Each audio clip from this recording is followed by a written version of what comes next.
Dalam Bapa dan Putra dan Roh Kudus. Amin. Allah yang penuh kasih, betapa sulitnya kami memahami misteri salib. Kami jatuh dan jatuh. Kami berdosa dan berdosa.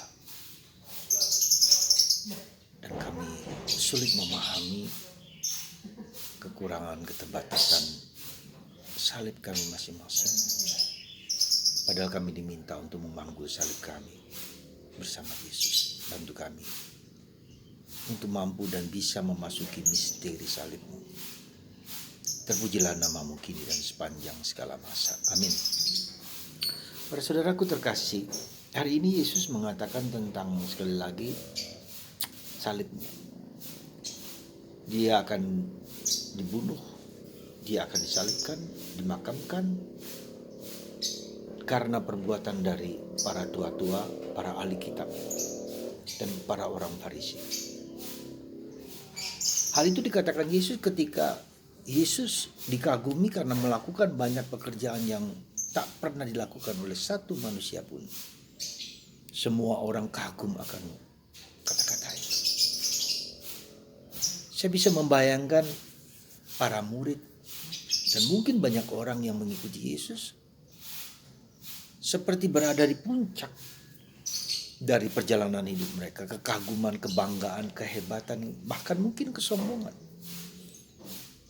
Ketika Yesus berada pada posisi di atas, ya, crescendo, naik ke atas, Yesus mengatakan anak manusia akan dibunuh, akan dimakamkan, dan akan dihina, disalibkan oleh para tua-tua agama. Saudara, saya membayangkan ketika itu para murid langsung loyo.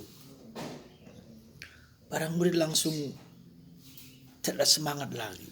Ya, seperti pohon tinggi ditebang, bam, loyo, jatuh.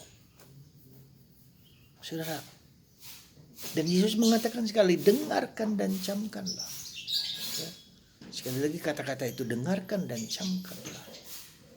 Dan itu menunjukkan kepada kita bahwa bukanlah soal sederhana, bukan soal yang biasa, tapi ini merupakan inti dari karya Yesus. Ya. Nubuatnya tentang penderitaan yang ini adalah nubuat yang kedua.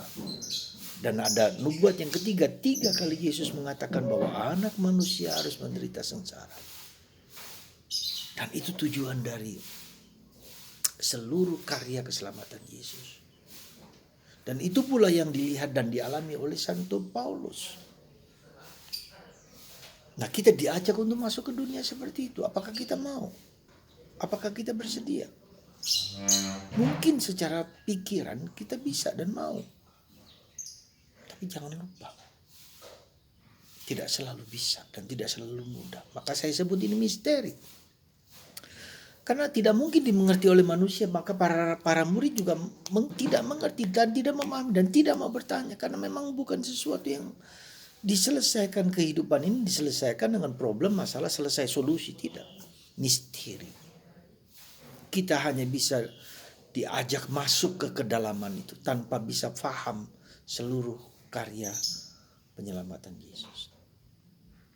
Saudaraku terkasih dalam Kristus, mari kita hanya mohon rahmat, mohon bantuan Tuhan. Bantu aku, bantu kami untuk memasuki misteri salib-Mu, salib Yesus, dengan penuh sukacita, dengan penuh kegembiraan, dengan penuh syukur. Bukan yang gampang, bukan yang mudah. Karena itu misteri dan tidak bisa misteri diterangkan secara apapun. Dengan pikiran, dengan pola, dengan kebijaksanaan, dengan apa saja tidak bisa. Itulah saudaraku terkasih. Menjadi pengikut Yesus itu berarti juga bahwa kita dipanggil untuk mengikuti jalan-jalannya. Apakah Yesus juga mengerti seluruh pengalaman penderitaannya? Mungkin iya, juga mungkin tidak. Ketika di Getsemani kita melihat bagaimana, ya Bapa, Aku ingin piala ini berlalu daripadaku, tetapi kehendak-Mu lah yang terjadi. Kita manusia, dan sebagai manusia saya yakin Yesus juga tidak mampu mengerti seluruh pengalaman penderitaannya. Maka dia hanya satu yang bisa kita lakukan, beriman. Hanya satu yang bisa kita lakukan, menyerah kepada Tuhan. Hanya satu yang bisa kita lakukan, memasrahkan diri kepada Tuhan.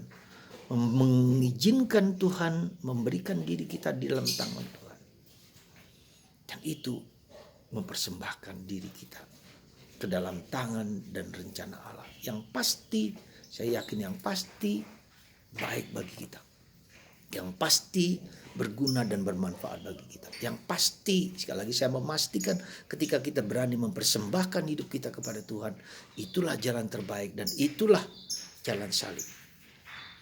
Semoga ya, nubuat Yesus tentang penderitaan ini membawa kita untuk masuki misteri salib, misteri penderitaan dengan penuh iman. Yang kita mengerti dari seluruh proses hidup kita hanya satu sisi saja. Hidup itu penuh dengan banyak sisi, ya, seperti katakanlah bola lampu yang ada sisi satu, sisi dua, sehingga ketika diputar akan berkelindan, bercemerlangan, tapi hanya satu sisi. Tidak pernah dapat seluruh sisi dari seluruh peristiwa kehidupan yang kita alami.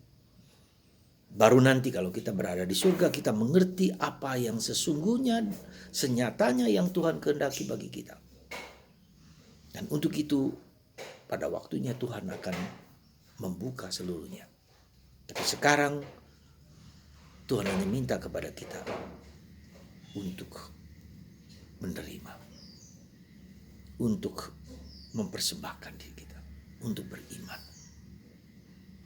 Semoga Anda, saya, dan kita semua diajak masuk kepada misteri salib itu. Tuhan memberkati Anda dan saya, dan memberkati kita semua, supaya mata batin kita paling tidak sedikit mencicipi pengertian dan pemahaman yang diberikan oleh Yesus kepada kita. Tuhan memberkati Anda dan saya, sehingga kita mampu berjalan dalam salib Tuhan dengan penuh sukacita dan kegembiraan dalam nama Bapa dan Putra dan Roh Kudus. Amin.